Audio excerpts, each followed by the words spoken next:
All right, in this posture profile, we're going to work on half lotus. Now, if you take my class often or you study some of the videos on here, especially the practice videos that might have half lotus in it, I go through a normal process. First, attempting tree pose, right? We work on tree pose. In this case, I'm going to bring my right foot to my left inner thigh. Tree pose is great. We have some of the same movements in the hip, for instance, right? Abduction and external rotation. It's good stuff. Same as half lotus. Now we're working tree pose though, just to kind of settle in on this, I want you to learn to push your foot back into that thigh. Lots of stability in that inner thigh. Because the foot's making contact, you should be able to feel those adductors, the inner thigh muscles, engage. All right, important stuff. Now, the next step I think that is really important for half lotus is to take the foot off the thigh, keep your shape. It's going to engage the hip a bit, but more important, it's going to engage the back of the knee as I continue to drive my heel up towards my hip. Now, from here, if you choose, right, we just return tree pose, that's fine. Of course, don't be on the knee either above or below it.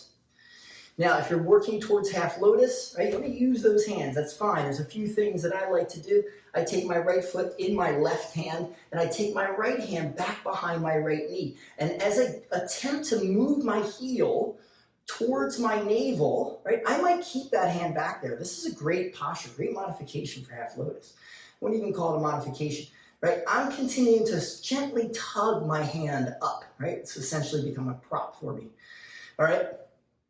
Now, if the knee feels comfortable enough, I take my hand out. As I slide my hand out, it's actually going to position my femur bones and my tibia in such a way, or at least the muscles around it, in such a way so that the joint remains congruent and aligned. Now, again, heel to navel. I got the sole of my foot up, my knee down. I'm not trying to push my knee down, though. I just want gravity to do some work. And if you feel any tension there, lift it up actively. You might notice that the tension goes away. And if that's the case, then that's a good position for you. Right now, I'm using my left hand to support my right foot. Now, I want to be sure that my ankle bone, wherever it is, doesn't pass my femur bone, the middle of my thigh. Right? It's a different pose. All right, now, if you can, right, your right hand might go around the back. I have very long arms, so I can catch my forearm, or I might be able to catch the foot. All right, I'm trying not to turn my body too much. I want to keep this right rib cage moving forward, that right shoulder moving back. It's a really great shoulder opener. Right? And, you know, if you have the foot bind, we exhale and fold. Ideally, right, my left hand is next to my left foot. I also bow my head, which I've noticed that for some students can be quite disorienting, so be mindful of your balance. Right? After 5 breaths, I want to tighten that bind up. We inhale, look up halfway. Then we exhale here. This will keep you from getting dizzy.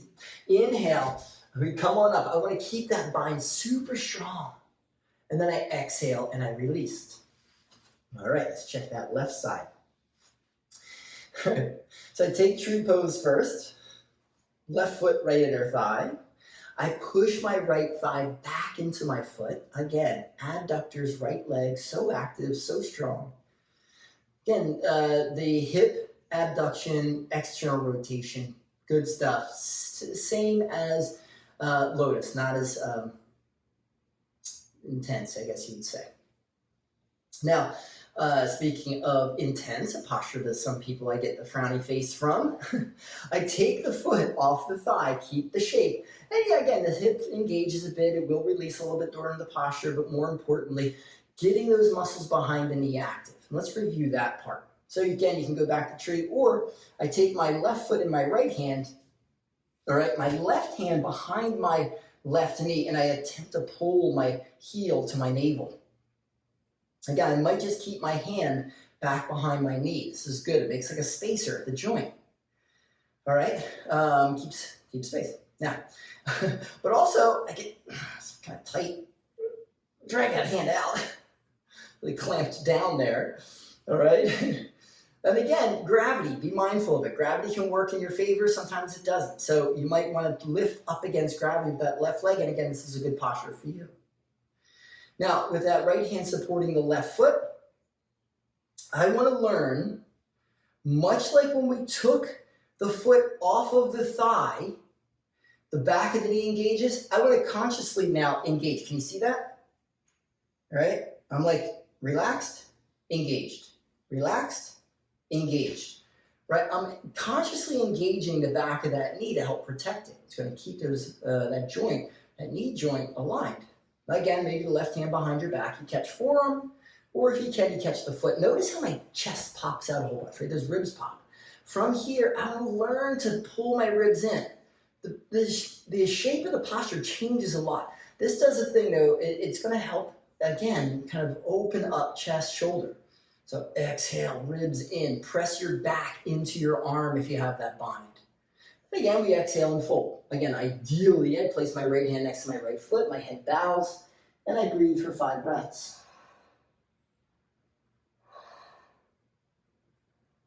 All the while, engaging the back of the knee if you can. It doesn't have to be too intense, but light engagement, 10%, 20% engagement can be really good. Again, I inhale, look up halfway, I tighten up that bind. I exhale there, and then I inhale and I come on up to stand. Ribs in, open that shoulder up. Exhale, Samastiti. Okay, thank you so much. If you have any questions, just comment or write me. I'd appreciate it. Peace.